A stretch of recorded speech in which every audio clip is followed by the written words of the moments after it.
So let us begin with the third part of pulmonology. Okay, so today we are going to discuss some 4 to 5 topics. Okay, and those are all the minor topics, in which 1 or 2 are major topics. Okay, the class will be covering the pleural diseases, occupational and environmental lung diseases, pulmonary vasculitis and eosinophilic lung diseases, a little bit about sleep, OSA, and critical care disorders, and we end up with a few rare lung disorders. So let us begin with the pleural diseases.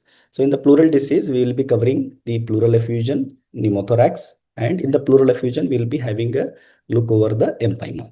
So in lung malignancy, the non-small cell lung carcinoma in that adenocarcinoma type. Okay, so adenocarcinoma type are more commonly to be presented with the pleural effusion because they are peripheral located and they are close to the pleural space. And of course, pulmonary embolism can present with bilateral exudative pleural effusion. Anybody wants to try what is Meigs syndrome? It's ovarian tumor with effusion.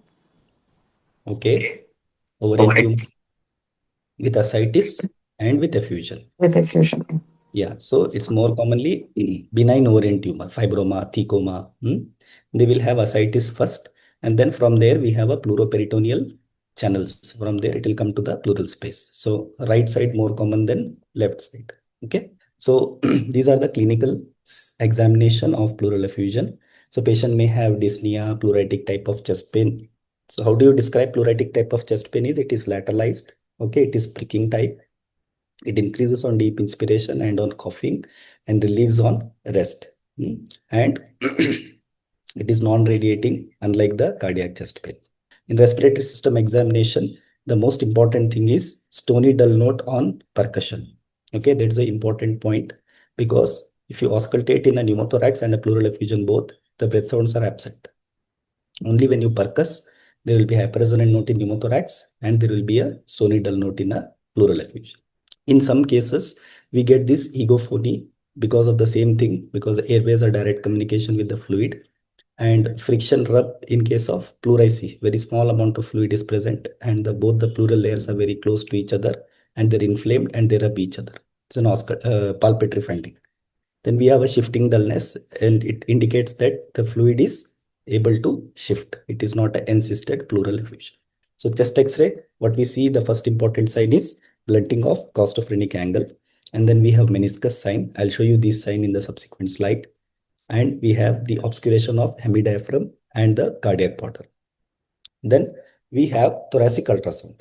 Of lately, in the latest guideline, they are focusing more on the thoracic ultrasound. First thing is it is readily available and can be done at the bedside. Second thing is there is no much radiation exposure in this. Third thing is it is more sensitive. It can detect even small amount of pleural effusion. For example, on an X-ray to detect effusion or the blunting of CP angle, approximately it needs 150 to 200 ml of the fluid. So till then, it will not be able to detect an effusion. So thoracic ultrasound is more sensitive when we compare to the X-ray in quantifying the pleural fluid. So you can see there is an X-ray. So in this X-ray, these red marks are costophrenic angle. So if you see the left side costophrenic angle and the right, left costophrenic angle is blunted. Then you see the blue line. That blue line is the left heart border, which is obscured in the left side effusion. Then we have a yellow line, which is representing the left hemidiaphragm. Okay, that is also obscured in the left side.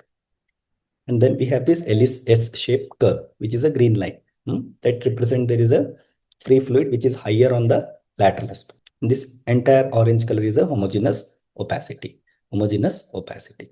So this tracheomediastinal shift that is seen in a very massive effusion, where both the trachea and mediastinum will be shifted to the opposite side. And also you can see some associated parenchymal abnormalities here. In this patient, there can be infiltrate, there can be cavity, there can be a mass lesion.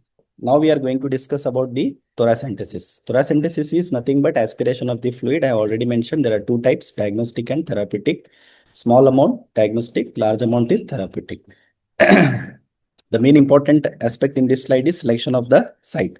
It should be ultrasound guided as per the latest guideline, and we should select in the posterolateral aspect, and we have to insert just upper border of the lower rib. Okay, so when there are two ribs like this, Okay, so we have to go our needle at the upper border of the lower rib, because at the lower border we have intercostal nerve, artery, and vein located in the intercostal groove. So we have to avoid injury to those structures. So how do you interpret this pleural fluid analysis? So we have to go step by step. We have to start with an appearance.